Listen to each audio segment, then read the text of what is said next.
구주여 강풍이 불어 금물결이 일어나 온 하늘이 어둠에 쌓여 피할 곳을 모르니 우리가 죽게 된 것을 안 돌아봅니까? 깊은 바다에 빠지게 된 때 주무시려 합니까? 큰 바람과 물결아 잔잔해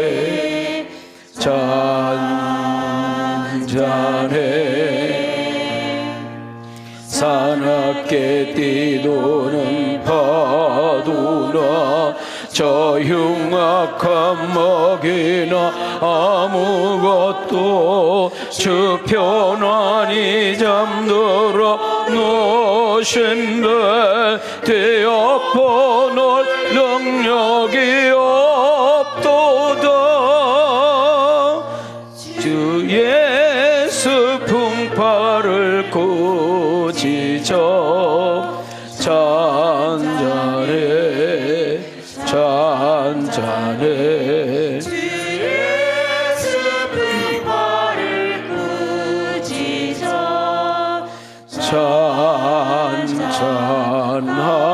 잔잔하라. 할렐루야. 어떻게 한 주간 동안 잘 계셨어요? 이렇게 얼굴과 얼굴을 볼 수 있는 은혜 주셔서 감사합니다. 오늘 이 자리에 우리가 어떤 마음으로 또 어떤 생각을 가지고 또 어떤 자세로 왔는지 잘 모르겠지만 담임 목사의 바람은 세상에서 줄 수 없는 그 평안, 기쁨이 우리 심령 가운데 충만해져서 여러분을 만나고 교제하고 그리고 통화하고 함께 일하는 사람들에게까지도 그것을 흘러보낼 수 있는 은혜가 있기를 축복합니다. 여러분들이 중보 기도해 준 덕분에 집회 한 주간 잘 마치고 아까 1시간 반 전에 한 2시간 전에 도착을 한 것 같습니다. 집회 현장에서 하나님이 부족한 종을 쓰신 것을 봤고 또 하나님께서 일하신 것을 경험하고 왔습니다.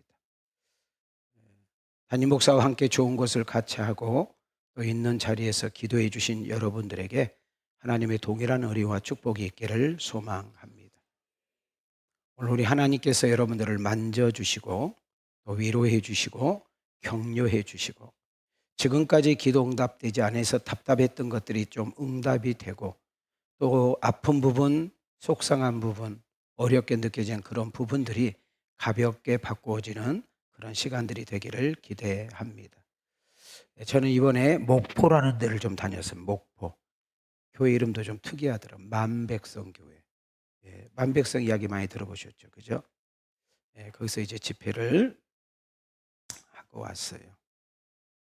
아까 방금 말한 대로 많이 부족하지만 하나님의 뜻을 이루어진 것을 보고 왔습니다.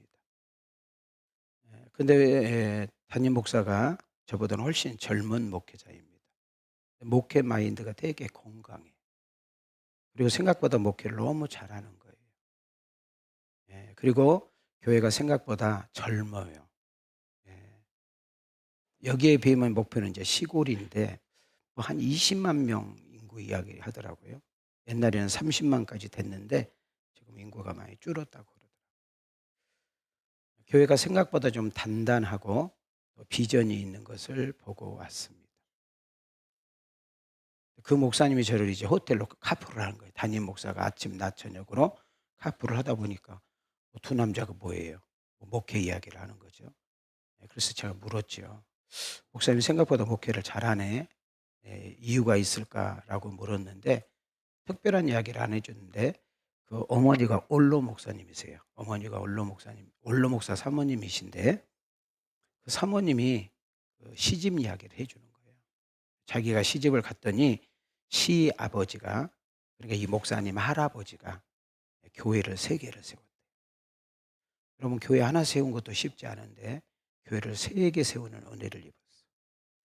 또 이 담임 목사님 부모님이 정말 힘들게 목회를 했대요. 너무너무 어렵게 교회가 아주 작은 교회를 목회하다가 12, 13년 정도 암으로 고생하고 돌아가셨대요. 그리고 할 수 없이 그 어렵고 힘든 교회를 이 아들 목사님이 받은 거예요. 아드님은 거기서 고등학교까지 나오고 예수님보다 더 훌륭해 고향서 목회를 하고 있더라고요. 저는 그 대화를 나누면서 목사님 그 목회 이야기, 가정 이야기를 들으면서 아, 예수 안에 공짜가 없구나. 예수 안에 뭐가 없구나? 공짜가 없구나. 참 성도들이 지역은 대개 애진 지역, 옛날 구도시 지역에 자리 잡고 있는 데에 비해서 교인들도 젊고 청년들이 생각보다 많더라고요. 그런 교회를 육체적으로는 힘들었는지는 모르지만 전혀 영적으로 마음으로 편하게 사역을 하고 왔습니다. 설교를 준비를 하고 마무리를 제가 기차 안에서 오면서 마무리를 해가지고 사무실로 보냈습니다. 다시 한번 이렇게 기도해 주신 분들, 관심 갖고 담임 목사님과 함께 협력해 주신 분들 고맙게 생각을 합니다. 오늘 설교 메시지를 한번 보겠습니다. 주제 한번 띄워줘봐요. 시작. 풍랑보다 크신 예수님을 바라보자. 자, 가슴에 손을 대시고 생각하면서 시작. 풍랑보다 크신 예수님을 바라보자. 심리학자들이 연구해서 분석한 것을 책으로 냈는데요. 사람은 기본적으로 저마다 4가지의 두려움을 가지고 산다. 몇 가지 두려움을 가지고 산다? 첫째는 뭐에 대한 두려움? 상실의 두려움이 있습니다. 이런 겁니다. 좋은 직장, 듬직한 직장, 잃으면 잘리면 어떻게 하지? 라는 상실이 있다는 거예요. 잘 나가는 기업, 잘 되는 기업 가게가 문 닫으면 어떻게 하지? 라는 그런 상실에 대한 두려움이 있다는 거예요. 좋은 사람, 참 귀한 사람하고 헤어지고 잃으면 어떻게 하지? 라는 그런 두려움이 누구에게나 마음속에 있다는 거예요. 자, 이해가 되시나요? 여러분들 없나요? 두 번째는 뭐에 대한 두려움? 고난에 대한 두려움을 누구나 다 가지고 있다는 겁니다. 여러분, 사람은 그러지 않는 것처럼 말하고 행동하는 것뿐이지 그 사람 몇몇이 속을 들어가다 보면 그 고난과 두려움에 사로잡혀서 하나님은 우리가 행복하고 평안하기를 원하는데 그 고난에 대한 두려움 내지들이 이런 평안을 도둑질해 가버린 것이죠. 예를 들면 재난이라든지 질병이라든지 이런 가정의 우환이라든지 특히 이 시대는 암, 또한 교통사고 이런 등등에 대한 두려움이 우리 마음속에 자리 잡고 있어요. 그래서 조금만 아프거나 소화가 안 되거나 이상하면 혹시 암 아닌가? 이런 두려움이 다 있다라는 것입니다. 세 번째, 뭐에 대한 두려움? 실패에 대한 두려움은 너나 나가 아니라 누구에게나 잠재적으로 있다라는 겁니다. 여러분, 결혼 실패할까 봐, 가정 실패할까 봐, 학교 생활 실패할까 봐, 직장에서 실패할까 봐, 사업에서 실패할까 봐, 신앙생활 실패할까 봐 다 각자 염려하고 긴장하는 마음들이 있다 없다? 있다는 거예요. 마지막으로는 뭐에 대한 두려움? 죽음의 두려움. 여러분, 이 죽음, 이 단어는 누구도 피할 수 없잖아요. 우리는 언젠가는 한 번씩은 맞이해야 되는데 이런 두려움이 생각나지도 않지만은 종종 생각나서 우리를 힘들게 하고 평안을 앗아가버리는 경우를 보게 되는 것입니다. 저는 2가지 질문을 던지겠습니다. 여러분은 지금 무엇을 두려워하십니까? 한 걸음 더 나가 지금 나는 무엇 때문에 무서워하고 있습니까? 여러분, 미국 유명한 설교자의 한 분인 여러분 헨리 피처라는 목사님이 계십니다. 이 헨리 피처라는 목사님은 우리는 날마다 2개의 손잡이를 잡고 하루하루 살아간다. 한 손은 두려움의 손잡이, 한 손은 믿음의 손잡이. 우리가 아침에 딱 일어나게 되면 그 2 손잡이가 앞에 딱 놓여 있는데 내가 어떤 손잡이를 잡을 것인가를 선택을 해야 된다는 거예요. 어려워요. 알아듣겠어요? 그럼 한쪽은 무슨 손잡이? 두려운 손잡이. 또 한쪽은 무슨 손잡이? 우리는 둘 중에 하나를 선택해야 된다. 우리 함께 읽어봐요. 시작. 인생의 어려움과 두려움과 무서움이 엄습할 때 오직 믿음만이 우리의 마음도 영혼도 편안하게 지켜줄 수 있습니다. 자, 이 두려움을 이길 수 있는 방법, 이 두려움을 극복할 수 있는 방법, 이 두려움을 통과할 수밖에 없는 것은 어떤 처방법이 있느냐면 믿음이라는 거예요. 믿음.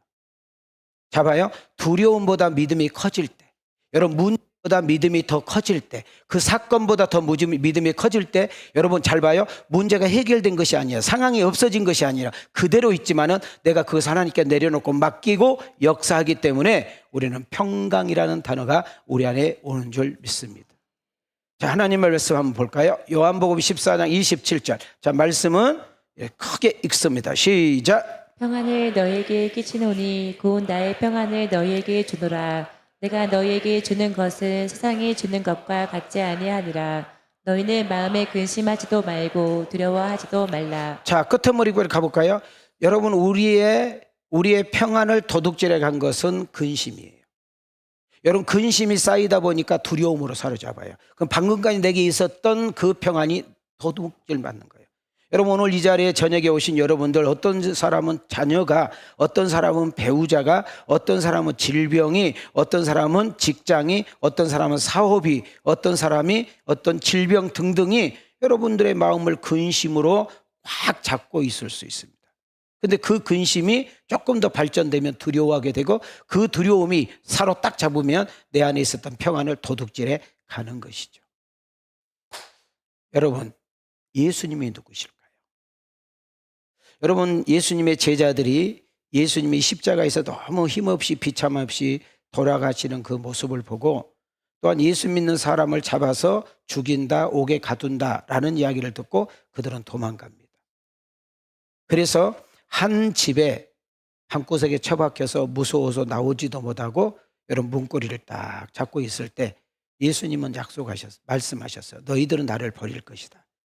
너희들은 내가 이런 일 있을 때 도망갈 것이다. 그러나 나는 죽은 지 3일 만에 부활해서 너희들을 반드시 찾아갈 것이라고 주님은 말씀하셨어. 그래서 부활하자마자 예수님이 가장 먼저 달려가서 만나준 사람이 그 두려움과 공포에 떨고 있는 그들에게 딱 한마디로 끝내요. 자, 우리 오른손을 딱 들으시고, 자, 뒷사람, 자, 오른손을 들으시고 옆 사람 보고 평강이 있을지어다. 자, 뒷사람을 향하여 평강이 있을지어다. 여러분, 오늘 저녁에 여러분들이 어떤 두려움이 있거나 어떤 근심이 있거나 어떤 걱정이 있거나 어떤 문제를 가져올지 간에 오늘 우리 성령님께서 여러분 잡아요. 문제보다 더 크신 하나님, 사건보다 더 크신 하나님, 두려움보다 더 크신 하나님, 내가 어떻게 해야 될지 모르는 그것보다도 더 크신 하나님께 내려놓을 때, 맡길 때, 그분을 바라볼 때에 하나님 우리에게 주신 선물은 평강인 줄 믿습니다. 할렐루야. 이걸 조금 구약으로 좀 어렵지만 끌고 가보겠습니다. 여러분, 예수님의 모형, 예수님의 그림자, 제일 먼저 나타난 장면이 있는데 살렘왕이라는 살렘왕. 자, 무슨 왕? 살렘왕. 자, 창세기 14장으로 한번 가볼까요? 18절 시작. 살렘왕 멜기세덱이 떡과 포도주를 가지고 나왔으니 그는 지극히 높으신 하나님의 제사장이었더라. 자, 이 말씀을 이해하려면 앞뒤의 본문 문맥을 우리는 봐야 된다고 이야기했습니다. 여러분, 아브라함의 조카가 누구죠? 롯입니다. 좀 싸가지가 없지요. 의리도 없고 감사할 줄도 모르고 아주 인간 저질입니다. 그런데도 이 아브라함은 그 조카 가족이 붙잡혀 갔다는 이야기를 듣고, 뭐 했다는 이야기를 듣고, 이 아브라함이 캄캄한 저녁에, 모든 사람이 다 마음을 놓고 있는 저녁에 급습해서 그 조카 가족을 구원냅니다. 건져내. 그 순간 조카 가족은 딱 건져내서 구출은 해줬는데 아브라함에게 어떤 두려움이 확 왔느냐 하면, 저희 하나꾼이 나하고 우리 가족 죽이면 어떻게 하지? 이런 두려움이 있었어요. 이해가 되셨어요? 여기서 살렘 왕 다음에 멜기세덱이라는 말이 나오잖아요. 그때 하나님은 그 멜기세덱을 통해서, 누구를 통해서?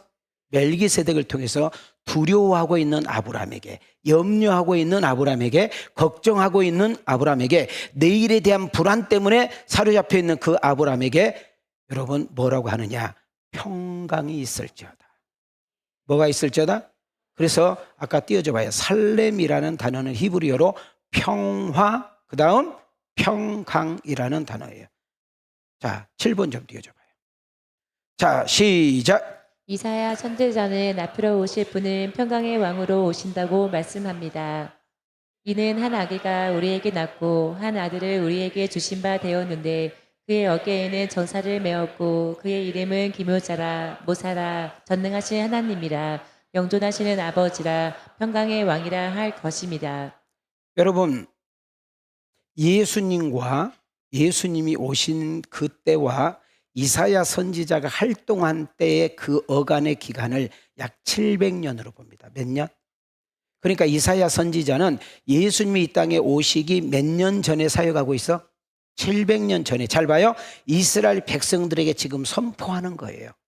야, 너희들이 기다리는 그 메시아, 우리가 이렇게 손꼽아 우리에게 보내주신다는 그 메시아를 우리가 기다리고 있지 않느냐. 그분의 이름을 이야기하는 거예요. 기모자, 모사, 전능하신 하나님, 영존하신 아버지. 그 다음 뭐라고? 시작. 평강의 왕이라. 할렐루야. 여러분, 히브리서도 우리 한번 볼까요?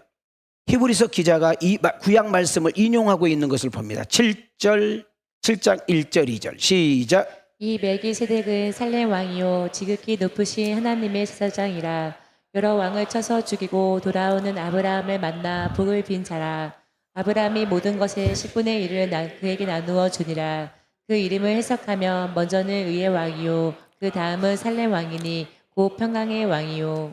여러분, 지금 히브리서 기자가 여러분 구약의 말씀을 좀 당겨가지고 지금 인용하고 있는 거예요. 무슨 말씀이에요? 구약의 살렘왕 멜리세덱은 예수님의 그림자, 예수님의 모형이라는 것입니다. 우리가 예수님을 영접하고 그리고 그 예수님을 믿고 그리고 그 예수님을 우리가 주인 삼을 때 하나님께서 우리에게 주시는 단어가 평강이라는 단어입니다.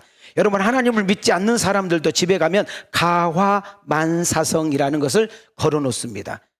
집안이 평안해야, 여러분, 집안의 평안을 위해서 그렇게 염원하고 있는 거예요. 여러분, 우리의 인생은 가와만사성 100개 걸어놓는다 해서 평안인 것이 아니라 예수 그리스도가 그 가정의 주인이 되고 예수 그리스도가 여러분의 인생의 주인이 되고 예수 그리스도를 우리가 확실하게 믿어서, 잘 봐요, 내가 할 수 없는 그 사건과 내가 해결할 수 없는 어떤 그 문제와 그것이 사람이든 물질이든 건강이든 등등이든 미래에 대한 불확실한 사건이든 도저히 어떻게 해결할 수 없는 그것이든지 간에 잡아요, 그 하나님께 내려놓고 그 하나님께 맡기고 그 하나님께 던질 때 하나님께서 우리에게 주신 선물은 평강이라는 단어입니다. 해결되지 않았어요. 그대로 있어요. 그 문제 그대로 있어요. 잡아요. 방금 전까지는 그것이 두려웠고, 방금 전까지 그것이 무서웠고, 방금 전까지 그것 때문에 떨었고, 그것 때문에 밥맛을 잃어버리고, 그것 때문에 잠을 못 잤는데 오매 하나님이 그 문제보다 더 크신 거예요. 여러분, 하나님의 말씀이 그 말씀보다 더 강력하게 나타날 때 우리는 편히 잠을 잘 수 있고 먹을 수 있고 찬양할 수 있고 고백할 수 있다는 사실을 믿어지면 두 손 들고 아멘. 할렐루야. 우리 박수 치면서 내게 강 같은 평화.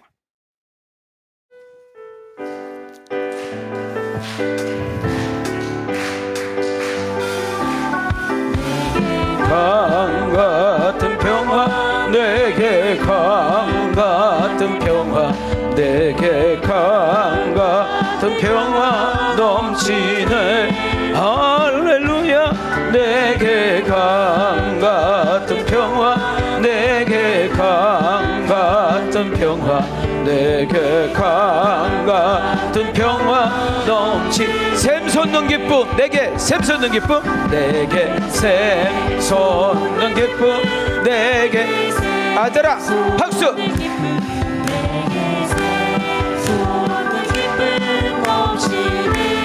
할렐루야. 내게 샘솟는 기쁨, 내게 샘솟는 기쁨, 내게 샘솟는 기쁨 넘치네. 아멘. 내가 요즘 우리 청년 아이에게 은혜 받은 아이가 있어요. 궁금하죠? 우리 저 혜민이 때문에 은혜 받아. 저놈이 교회 방학을 했어. 재수한다고. 조금 방황도 했어. 얼굴 분칠하고 머리카락 보면 벌써 알아. 근데 엄마가 얼마나 기도를 많이 했겠어. 우리 박 집사님이. 요즘 얼마나 믿음 생활 잘하는지 몰라. 그런 걸 보면서 기뻐. 여러분, 기도는 반드시 역사가 일어납니다. 기도는 반드시 응답이 됩니다. 조금 더딜지라도 여러분 생각대로 안 된다고 짜증내고 화내지 말고 때를 기다리세요. 우리 혜민이 보세요. 얼마나 은혜로워요. 웃을 때 지금 방금 웃었는데 막 천사 같잖아요. 우리 박수 한번 쳐, 박수 한번 쳐.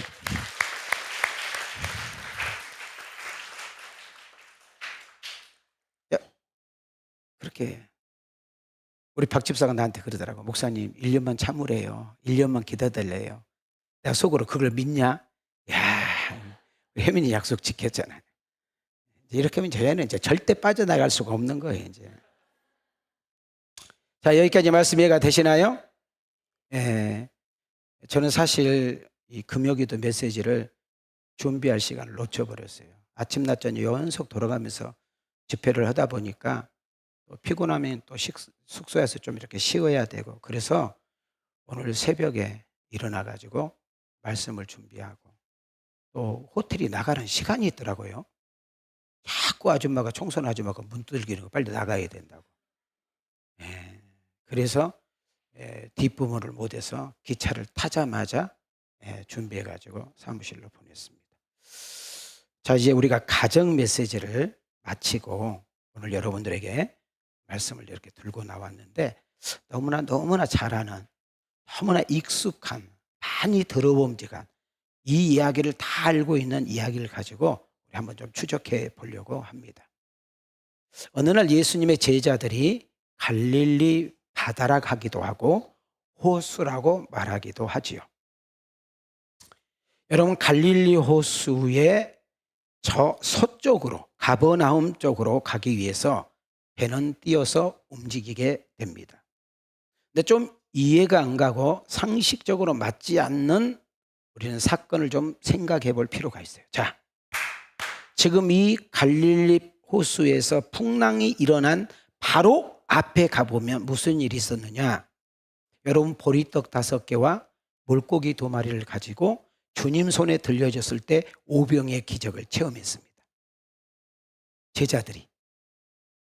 그랬을 때 거기에 있는 2만여 명이 모인 군중들이, 이야, 저분이야말로 왕이다. 저분을 우리의 왕으로 삼으면 먹고 사는 것은 걱정이 없다. 이래서 왕을 삼으려고 하니까 예수님은 놀래 자빠져가지고, 야, 우리 빨리 딴 데로 가자. 그래서 그 갈릴리 오병이의 기적을 일으킨 장소에서 건너편으로 걸어가고 예수님은 급히 산으로 올라가서 기도하고 있는 장면으로 성경은 묘사하고 있는 것입니다. 자, 방금 전에는 말로 뭔가 거짓말 같고 뻥과 같은, 여러분, 빵 5개 가지고 2만 명을 먹고 배 터지고 남았는데, 그리고 예수님이 건너편으로 가라 해서 순종해서 예수님, 지금 제자들은 노를 져서 지금 약 한 4km쯤 갔어. 몇 킬로쯤? 심리 약 4km쯤 지금 가고 있는데, 원래 방금 전까지 그렇게 고요하고 건너가기 가장 좋은 날씨였던 이 기후가 느닷없이 바뀌면서 풍랑이 일어나 아무리 노를 져도 앞으로 가지를 않아. 여러분, 예수님의 제자들의 3분의 2가 직업이 뭐야? 어부야. 그러면 이 갈릴리 바다에 대해서는 잘 알아? 몰라? 그럼 풍랑 한두 번 만났을까? 자주 만났을까? 그러니까 풍랑의 경험도 많은 거야. 아무리 자기의 실력을 동원하고 경험을 동원하고 잔머리를 쓰고 함께 연합해봐도 그 자리에서만 뱅뱅뱅뱅 돌면서 풍랑이 일어나니까 물이 들어오게 되고, 잠기게 되니까 물을 퍼내야 되고. 우린 여기서 중요한 것을 하나, 바다에 대해서 누구보다도 잘 아는 사람들, 경험이 아주 많은 사람들, 풍랑과 많이 싸워본 사람들이 해결하려고 하는데 돼요, 안 돼요? 안 돼요. 아무리 애를 쓰고 수고하고 발악을 하고 자기의 실력과 경험과 동원을 해도 속수무책이에요. 자, 한번 더 합시다. 캄캄한 밤, 바닷가 가운데에 풍랑 속에서 지치고 피곤한 제자들, 무섭고 두려워하는 제자들. 여러분 그때 잘 봐요. 지금 성경에 보면 캄캄한 밤이라고 했어요. 그리고 정확하게 시간을 정해놨어요. 사경이라고 했어요. 밤 사경. 뭐라고요? 예, 새벽 3시를 말합니다. 여러분 잘 봐요. 캄캄한 밤에 새벽 3시에 물가 나온 사람 있어요? 아무도 없어요. 무슨 말이에요? 내가 지금 죽게 생겼는데 나를 도와줄 사람이 있다 없다? 내가 지금 현재 너무나 힘들고 지치는데 나를 위로해 줄 사람이 있다 없다? 그럼 거기에 물에 다 빠져도 누가 안다 모른다? 모른다. 근데 너무너무 재밌는 거 하나가 뭔지 아십니까? 산으로 기도하고 올라가셨던 예수님이 그 광경을 보고 계세요. 이거 놀라운 거예요. 때로는 내 배우자가 모르고 내 자식이 모르고 내 친구가 모르고 내 동료가 모르고 그렇게 내가 좋아하고 사랑했던 사람들조차도 나를 몰라줄지라도 놀라운 사실, 이거는 모를 거야, 이것만큼은 알 수 없어, 누구도 몰라 하고 꽁꽁 숨겨놓은 것까지도 우리 하나님은 전지하셔서 깨뜨려 보시고 정확하게 당신에게 찾아와 그 문제를 쏟아붓고 당신을 바라보기를 원하는 것이 우리 주님의 마음인 줄 믿습니다. 캄캄한 밤 사경에 자기의 힘과 경험과 그리고 모든 기술과 그리고 모든 힘을 합작해도 더 이상 어떻게 할 수 없는 그 놀라운 사건, 죽음이 확 공포가 찾아옵니다. 야, 우리 이러다 여기서 죽는 거 아니야? 야, 아무래도 안 되는데 누가 도와줄 사람도 없잖아. 야, 뭐 보이냐? 아무것도 아무것도 캄캄한 밤에 이 새벽에 누가 오겠어? 야, 이제 우리는 죽었어 끝났어. 아, 그 예수 양반 여기 왜 가자겠어? 이럴 수도 있지 않겠습니까? 우리 한번 가슴에 손을 쥐고 저를 따라합시다. 공포에 떨고 있는, 풍랑이 요란하고 지치고 피곤한 바다 가운데 문제의 해답자 대신 예수님이 찾아오셔서, 자, 손을 내밉니다. 따라합시다. 바다야 고요하라, 풍랑아 잠잠하라. 할렐루야. 이렇게 풍랑아 잔잔하라 그렇게 했어요? 바다야 멈춰버려라 그랬겠어요? 전지전능하신 분이 한번 따라해요. 더 부드럽게 따라합시다. 풍랑아 멈춰라잉, 바람아 그만 불어라잉. 그러지 않았겠어요? 뭐 상상을 해봤어야 알지. 자, 성경 띄워주세요. 자, 시작. 제자들이 노를 저 10여리쯤 가다가 예수께서 바다 위로 걸어 배 가까이 오심을 보고 두려워하거늘 이르시되 내니 두려워하지 말라 하신대. 자, 마가복음으로 가겠습니다. 마가복음. 자, 37절 시작. 큰 강풍이 일어나며 물결이 배에 부딪혀 들어와 배에 가득하게 되었더라. 자, 39절 두 손 들고 39절 시작. 예수께서 깨어 바람을 꾸짖으시며 바라더러 이르시되 잠잠하라 고요하라 하시니 바다에 갇히고 아주 잔잔하여지더라. 자, 그러면 가슴에 손을 대세요. 그럼 여기서 주는 메시지를 보시기 바랍니다. 여기서 주는 메시지가 뭘까요? 여러분 분명히 우리에게 준 메시지가 있지 않겠어요? 예수님은 인생들이 태풍과 같고 풍랑과 같이 만나 힘들어하고 두려워하고 무서워하고 어떻게 해야 될지 몰라 포기할 직전에 우리 주님은 찾아오셔서 우리에게 풍랑아 잠잠하라, 바다야 고요하라 이렇게 외치면서 우리에게 평안을 허락해 주신 줄 믿습니다. 우리 두 손 들고 평화 어디서 와요? 하늘 위에서 내려오네. 그 사랑의 물결이 영원토록 내 영혼을 다시 한번 두 손 높이 들고 가슴으로 평화, 평화, 평화,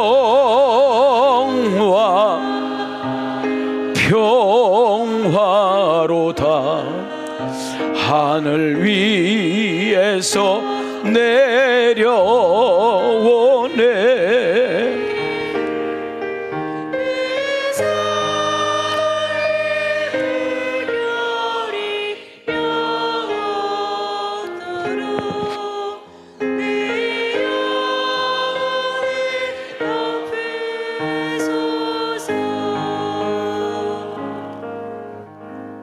오늘 여러분들에게 이 평안이 여러분의 심령을 확 잡아버리기를 원합니다.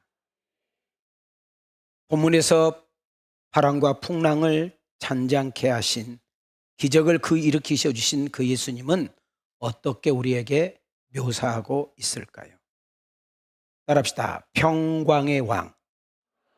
그 평강의 왕은 우리를 지켜보고 계신다고 이야기하고 있습니다. 여러분과 내가 믿고 있는 그 예수님, 우리가 문제를 만나서 힘들어합니다. 어떤 사건을 통해서 어려워하고 위기를 만납니다. 그때 우리에게 살며시 들어와 돌보아 주시고 보호하신 예수 그리스도, 우리의 필요한 것을 정확하게 공급해 주시는 예수 그리스도, 내 주변에 아무도 없다고 두려워가 낙심하고 있는 우리들에게 정말로 우리의 보호자가 되어 주셔서 우리를 꽉 붙들고 계시는 그분, 지금도 우리를 내려다보고 계시고 너는 혼자가 아니야, 너는 혼자가 아니야, 너는 혼자가 아니야 이렇게 외치고 계시는 그 예수 그리스도.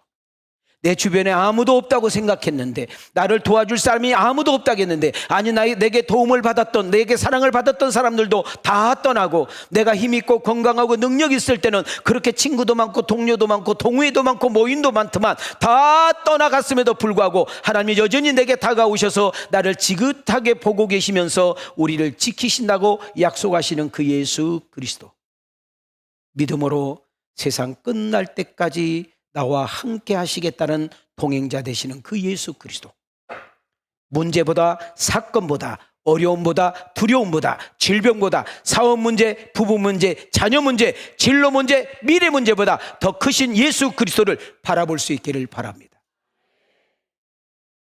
예수님께서는 갈릴리 호수를 건너가라 말을 합니다. 그리고 예수님은 산에 올라가셔서 기도했더라 그렇게 말을 합니다. 전혀 예상하지 못했던, 전혀 생각하지 못했던, 단 1%도 생각하지 않았던 그 풍랑을 만나 그들은 사면초가에 빠집니다. 풍랑과 싸워 지칩니다. 풍랑과 싸우다가 두려움에 맞짱 뜹니다. 여러분, 풍랑과 싸우다 보니까 온망불평하기 시작합니다.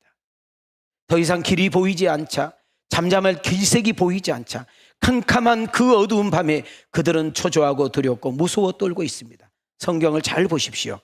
초저녁에 출발했던 그 배는 밤 사경까지 있다는 것을 봅니다. 그럼 무려 몇 시간을 헤맸어요?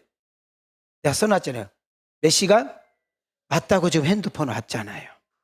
자, 마태복음으로 가겠습니다. 자, 우리 한번 손을 이렇게 들으시고, 제가 한 사람도 그냥 가지 말라고. 아셨어요? 시작! 예수께서 제수의 제자들을 재촉하사 자기가 무리를 보내는 동안에 배를 타고 앞서 건너편으로 가게 하시고 무리를 보내신 후에 기도하러 따로 산에 올라가시니라. 저물매 거기 혼자 계시더니 배가 이미 육지에서 술이나 떠나서 바람이 거스름으로 물결로 말미암아 고난을 당하더라. 밤 사경에 예수께서 바다 위로 걸어서 제자들에게 오시니. 자, 우리가 여기서 추측해 볼 것은 캄캄할 때 배를 타고 건너갔을 거예요? 해가 있을 때 건너갔을 거예요? 분명히 해가 있을 때 건너갔는데 지금 배 안에 있는 시간이 지금 무슨 시간이요? 밤 사경. 자, 우리나라 계산은 뭐예요? 새벽 3시. 자, 그럼 우리 여기서 조금, 갈릴리 바다는 아닙니다. 그러나 이들이 해석을 할 때 큰 호수이기 때문에 뭘로 표현한다? 바다로 표현한다. 왜? 이스라엘이 그보다 더 큰 데가 없어요. 여러분, 이 갈릴리 이 바다, 이 호수가 왜 이렇게 풍랑이 일어났을까? 여러분, 저랑 함께 성지순례 간 사람들이 여러분 가이드가 설명해 준 것을 보면 돼. 여러분 사해바다 가보셨잖아요. 소금바다 가면 뜬 거 진짜 경험했잖아요. 여러분 갈릴리 호수의 특징을 보면 이해가 되는데 한번 따라합시다. 해수보다 뭐보다? 해수보다 지대가 15m나 낮아요. 이해가 되셨죠? 이렇게 낮다 보니까 협곡으로부터, 저 협곡 그림 그려놨잖아요. 저 협곡으로부터 여러분 셀 수 없는 바람이 치면서 예고 없이 그 바다가 요동치는 거예요. 그래서 풍랑이 일어나는 것입니다. 우리 인생이 어떻습니까? 길면 길고 짧으면 짧지요. 아까 우리 유범열 집사님 잠깐 제가 만났는데 수원을 간대요. 왜 가냐고 그랬더니 친구가 돌아가셨어요. 이제 60 먹었는데. 여러분 전혀 뜻하지 않는, 전혀 예고 없는 그런 문제가 나와 상관없이 맞닥뜨릴 수 있다. 그것이 환난일 수도 있고, 그것이 풍랑일 수도 있고, 그것이 시련일 수도 있고, 그것이 고난일 수도 있고, 그것이 위기일 수도 있고, 그것이 아픔일 수도 있고, 그것이 두려움일 수도 있고, 그것이 절망일 수도 있습니다.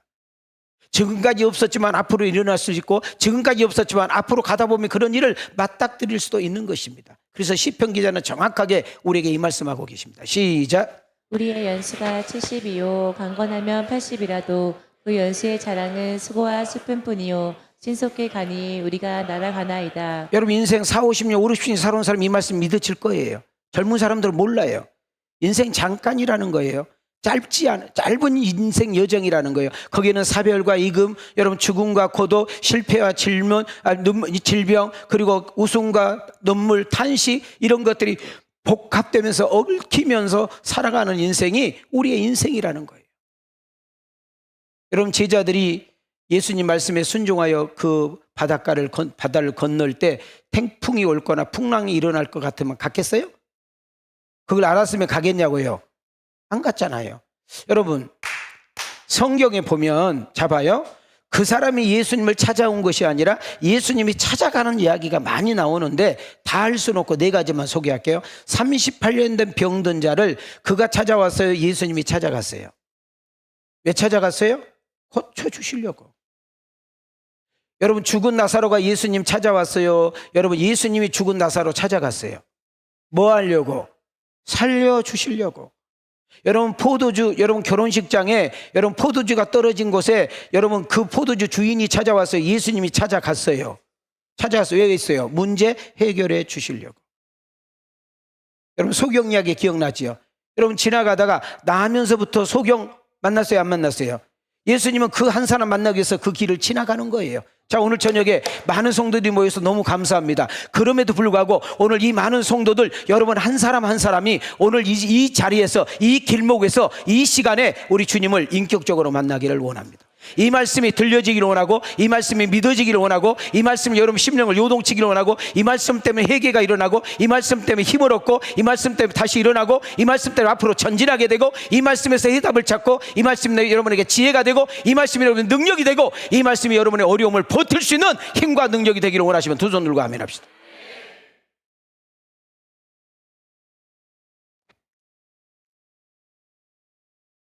캄캄한 밤중에도 예수님께서 우리를 내려다 보시고 계셨다. 그 캄캄한 밤은 새벽 5시. 칠흑과 같은 어두운 밤에 아무도 없는데, 아무도 모르는데, 누구와 아무도 함께 안 하는데 예수님은 찾아오셨다. 요한복음 6장 19절. 시작. 제자들이 노를 저어 10여리쯤 가다가 예수께서 바다 위로 걸어 배에 가까이 오심을 보고 두려워하거늘. 여러분 지금 벳세다 언덕에서 풍랑을 만나서 고난을 당하고 있는 제자들을 내려다보시는 예수님. 우리가 아파할 때, 우리가 힘들어할 때, 우리가 괴로워할 때, 우리가 속상해할 때, 우리가 외롭고 고독할 때, 우리가 무섭고 두려워서 잠을 자지 못할 때, 약을 먹어야 잠을 자고 입맛이 돼서 밥을 먹지 못하고 뭔가 때문에 초조하고 주저하고 있는 그것, 그리고 하나님이 기뻐하지 않는 말과 하나님이 원하지 않는 행동을 할 때 내가 죄를 짓고 엉망진창으로 살고 있을 때에도 우리 하나님은 여전히 우리를 바라보고 계신 줄 믿습니다. 주변에 아무나 없습니다.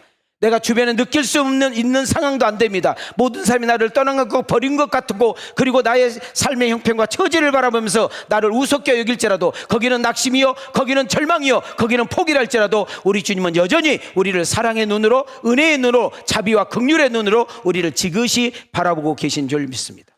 두 손을 높이 들으시고 띄워주세요. 시작. 평강의 왕 예수님, 구원의 예수님, 건지시는 예수님, 기적을 행하신 예수님은 심리 밖에서 캄캄한 밤에 풍랑으로 위기를 맞고 고통 중인 제자들을 봤습니다. 자, 확인 들어갑니다. 시작. 저물매 배는 바다 가운데 있고 예수께서는 홀로 못해 계시다가 바람이 거스름으로 제자들이 힘겹게 노젓는 것을 보시고 밤 사경쯤에 바다 위로 걸어서 그들에게 오사 지나가려고 하시매. 한번 따라합시다. 예수님은 언제 가까이 계셔요? 써 있잖아. 예수님 언제, 다음으로 띄워줘. 예수님 언제 가까이 계셔요? 항상 함께. 놓치지 마세요. 우리가 어디에 있든지 간에 우리를 내려다보고 계신, 어떤 상황에서도 우리를 지켜주신다고, 건져내 주신다고 믿는 놀라운 일들, 문제와 상황 속에서도, 아픔과 슬픔 속에서도, 속상함과 두려움 속에서도, 근심과 걱정 속에서도 정확히 가세요. 그때 우리의 시선을 주님께 고정해야 돼요. 우리 한번 따라합시다. 손을 이렇게 들으시고 저를 따라합시다. 문제보다 크신 하나님, 사건보다 더 크신 하나님, 자녀 문제보다 더 크신 하나님, 부부 문제보다 더 크신 하나님, 크게 따랐어요. 땅 문제, 집 문제보다 더 크신 하나님, 나의 미래보다 더 크신 하나님. 우리가 그 크신 하나님이 믿어질 때 사건이 줄어들고 문제가 작게 보이고 어려움이 작게 보이고 여러분 힘든 것들이 작게 보이는 역사가 일어나므로 살만하구나, 그분이 하신다면 버틸만하구나, 그분이 도우신다면 전진할만하구나, 바뀌는 역사가 일어날 줄 믿습니다. 아멘. 우리 괴로울 때 누구의 얼굴을 봐야 돼요? 주님의 얼굴을 보세요. 우리 옆 사람과 인사합시다. 괴로울 때 누구의 얼굴을 보세요? 뒷사람에게 여러분 괴로울 때 누구의 얼굴을 봐야 돼요?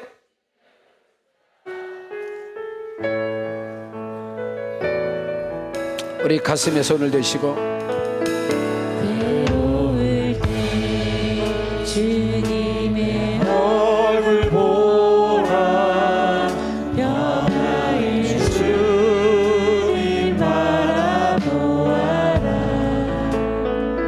세상에서 시달린 친구들아 위로해 주님 바라보아라. 힘이 없고 내 마음 연약할 때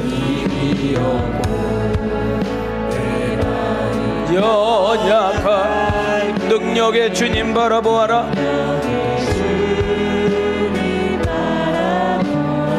주의 이름 부르는 모든 자는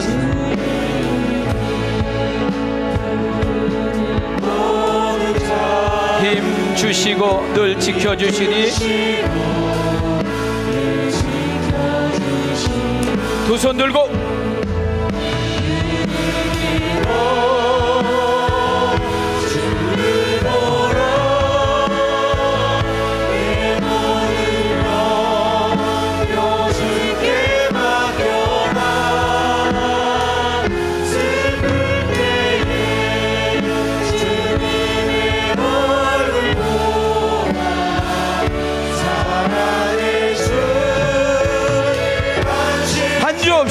반주 없이 눈을 들어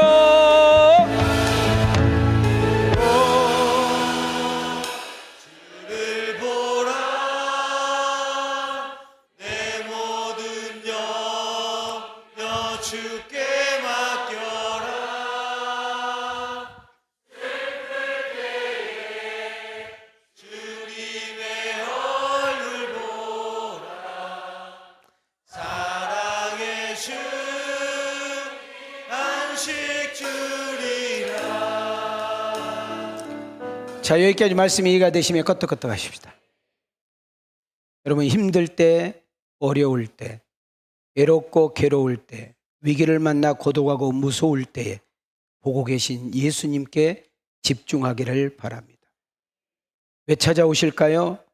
우리의 문제와 아픔과 사건과 어려움과 숙제를 당신께서 가져가기 위해서 다가오신 줄 믿습니다. 그래서 기적을 행하시고 이적을 나타내셔서 그 예수 그리스도가 인간이 아니고 우리가 기다리는 그 메시아 신임을 증명하는 사건인 줄 믿습니다. 여러분, 왜 예수님께서 기적을 일으키고 사람들 앞에 기적을 나타냈을까요? 우리 이 정도 마태, 마가, 누가, 요한복음에 예수님이 기적을 일으키는 장면이 여러분 많이 나오는데 예수님은 왜 우리 인간들 앞에서 그 기적을 행하셨을까요? 첫 번째는 내가 너희들이 기다리는 누구임을 증명해요? 메시아임을 증명하는 거예요. 내가 메시아야. 요한복음 20장 31절 시작. 오직 이것을 기록함 되지 아니한 다른 표적도 많이 행하셨으나 오직 이것을 기록함은 너요 예수께서 하나님의 아들 그리스도이심을 믿게 하려 함이요 또 너희로 믿고 그 이름을 힘입어 생명을 얻게 하려 함이니라. 자, 예수님께서 표적을 행하신 이유를 정확하게 설명했어요. 따라합시다. 예수께서 누구임을, 하나님의 아들 그리스도이심을 뭐하게 하기 위해서? 할렐루야. 두 번째로는 예수님이 인간이 아니라 하나님의 아들 신임을 직접 가르쳐 주시기 위해서. 요한복음 20장 28절 보십시오. 도마가 예수님께 대답합니다. 주님은 나의 주님이십니다. 그리고 당신은 우리의 하나님이십니다. 할렐루야. 여러분, 곧 예수 그리스도는 하나님인 줄 믿습니다. 그 다음 세 번째로는 제자들의 믿음, 우리들의 믿음을 키우고 더욱더 단단하기 위해서 여러분 기적. 여러분 보세요. 체험적인 신학, 체험적으로 너무 가게 되면 신비주의지만 말씀적으로 너무 가면 율법주의지만은 우리는 은혜와 말씀이 잘 병행할 때 균형적인 신앙으로 가는 역사 일어난 줄 믿습니다. 여러분 마태복음 8장 26절 보세요. 믿음이 적은 자들아 하시고 일어나 바람과 바다를 꾸짖고 잔잔하는 이 모습 속에서 그들이 메시아임을 알게 되고 그들의 믿음이 확고하게 서지는 역사 일어난 줄 믿습니다. 자, 두 손을 이렇게 들으시고 옆 사람 보고 남의 간증 그만 듣고 당신 가정도 봐요. 시작. 자, 길면 못 따라해, 길면 못 따라해. 다시 한번 옆 사람에게 남의 간증 그만 듣고 내 간증으로 영광 돌려봐요. 시작. 여러분 그런 주인공들이 되어지기를 주님의 이름으로 축원합니다. 그 다음 보십시오. 많은 영혼들이, 많은 사람들이 예수님의 그 표적, 기적을 보면서 예수님을 믿고 영접하였다고 성경은 말합니다. 요한복음 7장 31절 함께 읽겠습니다. 시작. 우리 중에 많은 사람이 예수를 믿고 말하되 그리스도께서 오실지라도 그 행하실 표적이 이 사람이 행한 것보다 더 많으랴 하니. 자, 많은 사람들이 예수님을 믿었대요. 그런데 그 위에 방금 내가 소개한 말씀 사도행전 22장에 보면은 그분께서 표적을 행하시는 놀라운 사건을 통해서 나타나는 역사 일어나는 줄 믿습니다. 우리 지금 사도행전 강론을 보면서 많은 기적들이 일어나는데 그 기적의 앞뒤 사건을 보면 많은 사람들이 주를 따르더라, 많은 사람들이 주를 믿더라. 할렐루야. 여러분 제가 사도행전의 강론에 그렇게 올인한 이유는 날마다 구원받는 수가 더해가는데 그 주인공이 여러분과 나를 통해서 나타나길 원하시면 두 손 들고 아멘 합시다. 로마서 15장으로 한번 가볼까요? 로마서 15장 19절입니다. 시작. 표적과 기사의 능력으로 성령의 능력으로 이루어졌으며 그리하여 내가 예루살렘으로부터 들을 행하여 일루리곤까지 그리스도의 복음을 편만하게 전하였노라. 자, 이제 여기서 우리는 말씀을 좀 한번 깊이 한번 생각을 해보기로 원합니다. 지금 제자들이 풍랑을 만나서 100% 죽음의 직전에 놓여 있습니다.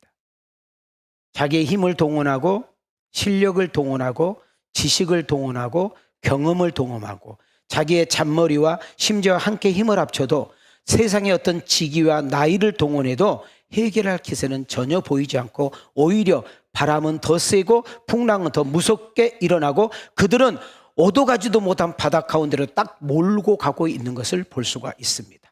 자, 우리 한번 가슴에 손을 대죠. 기도 제목을 찾습니다. 자, 시작. 센 바람, 무서운 풍랑과 캄캄한 밤중 그것도 바다 한가운데서 그 누구도 도와줄 수 없는 상황에서 내 형편과 처지와 문제와 위기를 아무도 모르는 장소에서 누가 안다고 본다고 해결하거나 도움 줄 수 없는 시점에서 우리들이 믿고 있는 예수님은 우리가 찬양할 때 받으시는 예수님은 우리의 기도를 들으시고 응답하시는 예수님은 우리의 소원과 문제 해답자 되신 예수님은 우리를 지켜보고 계신 분입니다. 캄캄한 밤인데도 알고 보고 계십니다. 문제 현장, 사건 현장, 아픈 현장, 위기 현장을 직접 찾아가서 도와주신 예수님입니다. 자, 가슴에 손을 따라합시다. 지켜보신 예수님, 알고 보고 계신 예수님, 찾아와서 도와주신 예수님. 믿어지면 아멘 합시다. 여러분, 마가복음 6장 47절을 보십시오. 저물매 배는 바다 가운데 있고, 여러분, 그리고 48절을 보십시오. 여러분, 바람이 거스림으로 제자들이 힘겹게 놓아줬는 것을 뭐 하시고, 자, 그 보신 걸로 끝났어요. 뭐 하시고, 그 현장에 뭐 하시고, 오시고. 할렐루야. 자, 옆 사람하고 보시고 오시고. 여러분, 언제 도와주셨나요? 어두웠을 때. 언제 찾아오셨나요? 큰 바람이 불 때. 언제 찾아오셨나요? 무서운 파도가 치고 있을 때. 생사의 위기가 맞닥뜨릴 때 그분은 보셨고 찾아오셨고 해결하신 줄 믿습니다.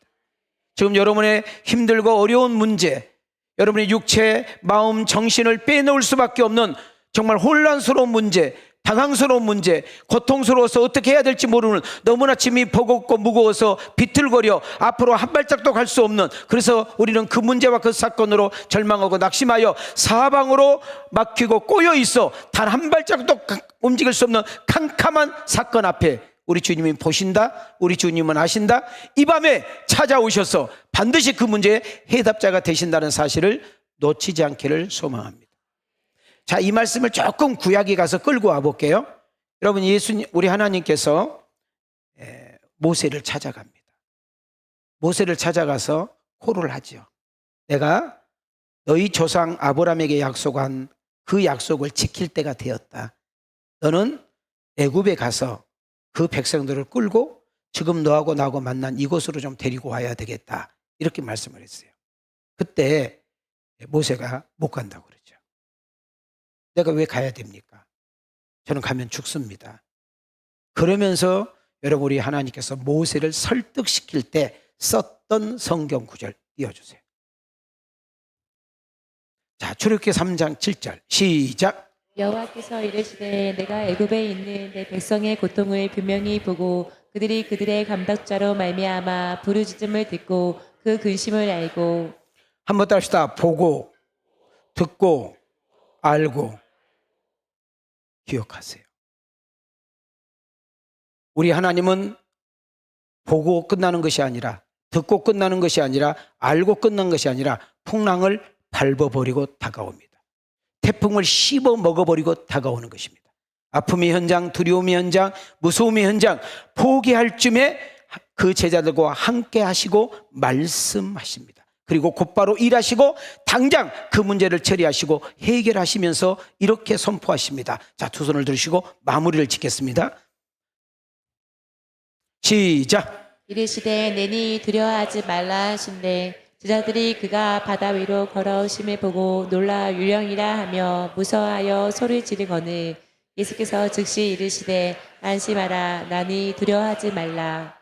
여러분, 여기서 내가는 예수님 자신을 말합니다. 너희들 옆에 있다는 것입니다. 야, 너희들 두려워하지 마, 걱정하지 마, 무서워하지 마, 포기하지 마, 절망하지 마, 주저앉지 마. 내가 지금 옆에 있잖아. 그리고 그분이 이렇게 말, 안심해. 소고기 안심 등심 뒷심이 아니라 안심하라는 거예요. 두려워 말라는 거예요. 그리고 오른손을 들어서 따라합시다. 풍랑아, 바람아, 옆 사람에게 잔잔하라. 예수님의 목적지까지 무사히 그들의 배를 끌고 가신 것을 보게 되는 것입니다. 21절 보십시오. 21절. 이에 기뻐서 배로 영접하니 배는 곧 그들이 기다리던 어디에? 육지까지 가게 되는 것입니다. 문제를 해결해 주신 그분은 드디어 제자들에게 평안을 선물로 주시는 것입니다. 자, 요한복음 14장 47절, 데살로니가후서 3장 16절을 크게 외칠 때, 자, 지금까지 있었던 여러분의 어둠의 권세, 마음의 불안과 염려, 저조 속에 평안을 잃어버리고 도둑맞았던 여러분 마음속에 평강이 확 자리 잡기를 축복합니다. 시작.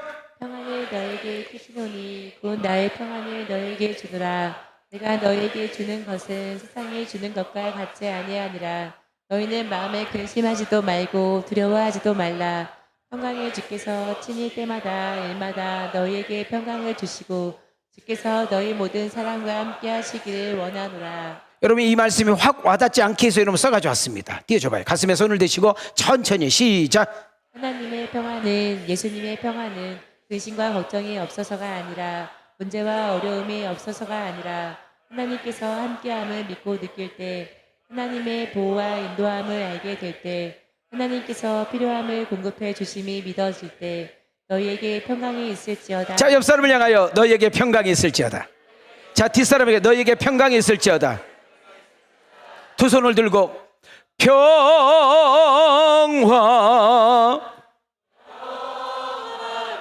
어디서 와요?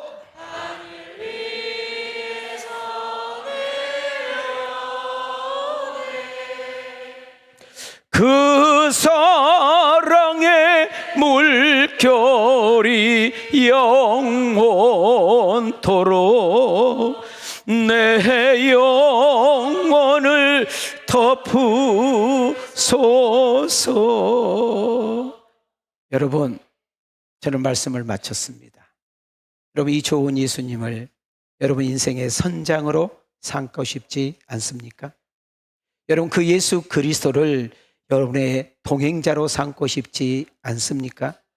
여러분, 그분이 진짜로 문제의 해답자라면 여러분, 남에게 말할 수 없는, 누구에게도 말하지 못하는 그 문제, 그 아픔, 그 사건을 그분에게 내려놓고 던져버리고 맡기면 오늘 저녁에 가서 편히 자고, 왜요? 문제보다 더 크신 하나님, 사건보다 더 크신 하나님, 속상함보다 더 크신 하나님, 두려움보다 더 크신 하나님이 나의 구주가 되기 때문입니다. 그러면 우리는 다윗처럼 우리도 고백할 수 있겠죠. 여호와는 나의 목자시니 내게, 그 다음 시작. 푸른 풀밭에 누이시며 쉴만한 물가로 인도하시는 도다. 여러분, 이분을 여러분의 가정에, 여러분의 기업에, 여러분 자녀들의, 여러분 앞길에, 여러분의 삶에 목자로 삼아보지 않으시겠습니까? 시편 37편 5절을 한번 보시기 바랍니다. 시작.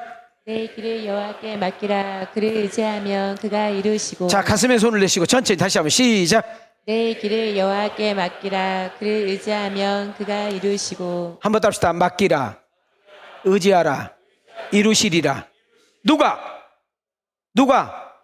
여호와께서. 할렐루야. 나의 가는 길, 나의 문제, 나의 소원을 여호와께 맡겨봄이 어떨련지요. 그분께 내 모든 인생을 의지하고 기대봄이 어쩔련지요. 그분은 우리와 함께 해주시고 도우시고 믿어질 때, 여러분 잘 봐요. 사건, 문제, 아픔, 질병 그대로 있습니다. 그러나 하나님이 그 문제보다 어려움보다 더 크신 것을 알고 믿어질 때 우리는 평안이 끌어당기고 평안을 소유하고 평안을 선포할 수 있는 줄 믿습니다. 두 손을 들으시고 옆 사람에게 평강이 있을지어다, 평강이 있을지어다. 오늘 이 밤에 있기를 원하시면 아멘 합시다. 말씀에 은혜 주신 하나님께 영광의 박수, 영광의 박수. 할렐루야. 저는 이 앞 주일날